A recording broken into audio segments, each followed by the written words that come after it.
तो कली हाथ जोड़ के कहा, क्या कहा? हाँ? कि यत्र क्वचन वत्स्यामि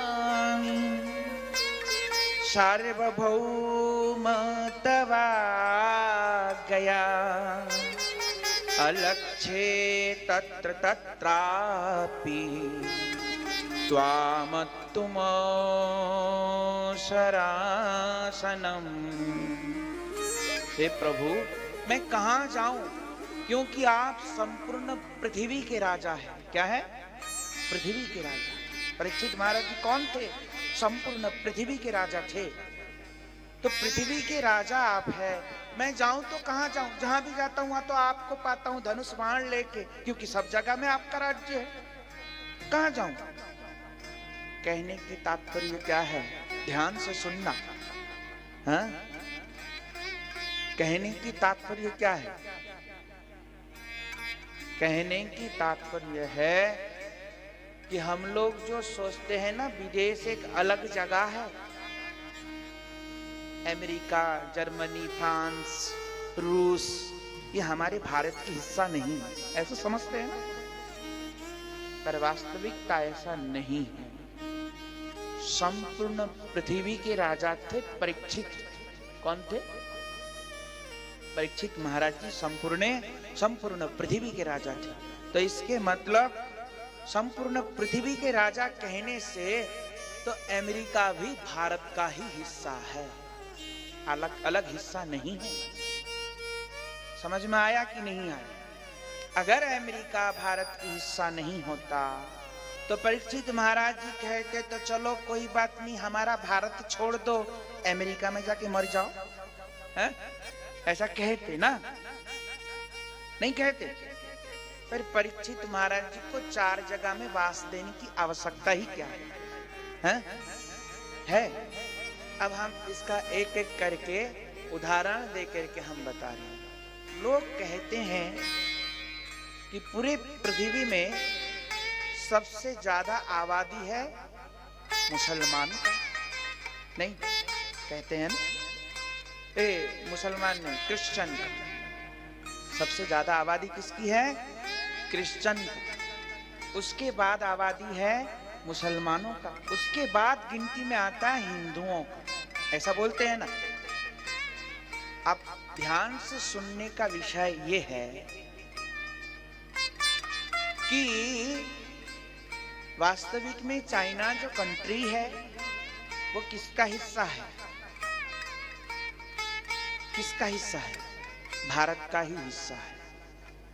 क्योंकि चाइना के लोग किसको मानते हैं? हाँ? बुद्ध को मानते हैं। नहीं मानते? तो बुद्ध कहां से निकला? कहां से निकला? कहां से निकला? अरे जोर से तो बोल सकते हैं कि नहीं? भारत से निकला ना। तो फिर चाइना की कंट्री भी हमारा हिंदू कंट्री। लो, हो गया। तो अब बताओ, हमने अगर उनको मिला दिया, किसकी आबादी ज्यादा है फिर? और फिर उसको छोड़ो, जापानी किसको मानते हैं? जापानी किसको मानते हैं? बुद्ध को मानते हैं। तो जापानीज कंट्री भी हमारा हो गया। नहीं हो गया? अब बताइए किसकी आबादी ज्यादा है? सारा को मिला लिया जाए तो आबादी किसकी ज्यादा है? हाँ? वो एक अलग बात है कि लोग बिछड़ गए, अलग अलग हो गए, वो अलग बात है। पर हिंदू की आबादी पहले भी ज्यादा था और अब भी ज्यादा रहेगा। वो एक अलग बात है कि व्यक्ति ऐसे ऐसे करके अलग हो जाता है, अलग बात है। क्योंकि सनातन धर्म है हम। क्या है? सनातन। सनातन के मतलब क्या होता है? जो हमेशा से था, है और रहेगा, उसका नाम सनातन है। कभी मिटने वाला नहीं। कोई कितना भी प्रयास करे, सनातन धर्म को कोई मिटा नहीं सकता। हाँ, तो कहने की तात्पर्य क्या है कि हमारा धीरे धीरे बढ़ता ही चला गया, टुकड़े होते चले गए भारत के।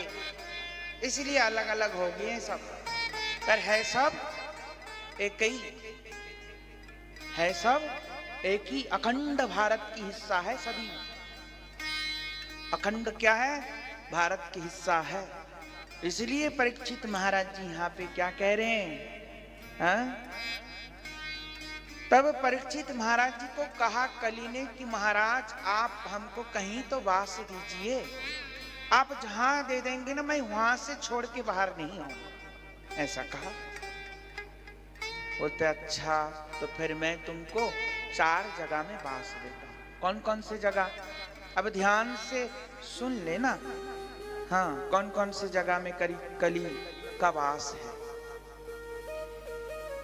कि अभ्यर्थी